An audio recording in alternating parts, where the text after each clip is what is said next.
We were naive and, reckless and pretty full of ourselves at times. But we'd had some success with the Youth Theatre Company, and we just thought, look, we can extend this out. So with the support of the board, we created a professional program. Paul very rightly said, well, someone's got to write these plays. It was something we hadn't really thought about. And then, so that's how I started really writing plays. And then we got, I think Dallas Winmar wrote a play and Lynette started writing a play. And so we sort of, went from absolutely knowing nothing about writing to producing these plays that went on to being Mainstage. And, these plays are still, some, been put on at Belvoir Street and toured internationally.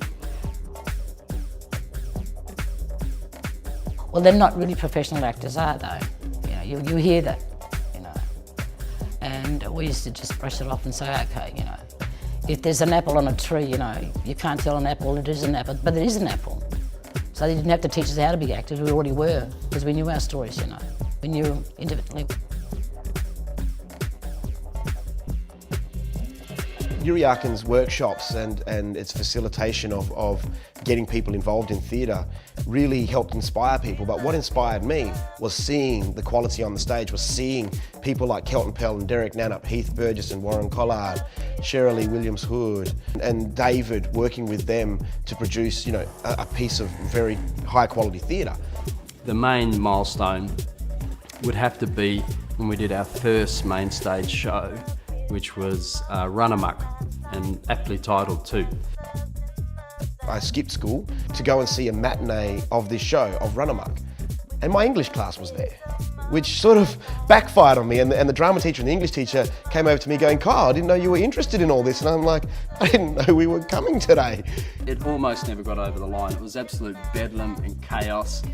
We didn't know, we had the gas works and they were trying to shut us down because we had no air conditioning, and in the end, every night was bedlam, but we had the community so on side, had people shouting out from the audience and talking to the actors. We had people in the wings we just open up the side door and let people sit in the wings and watch the show. The cast, because it was a karaoke show, it was lots of fun. They pulled me up on stage to sing Stand By Your Man. And so you can imagine at school for the next month or so, people would be walking past singing that to me. I would be very gracious. Yeah, it was a bit of a rough play, but I think that was a milestone because it firmly set us, hey look, we can do it. We nearly had a heart attack doing it, but we did it, yeah.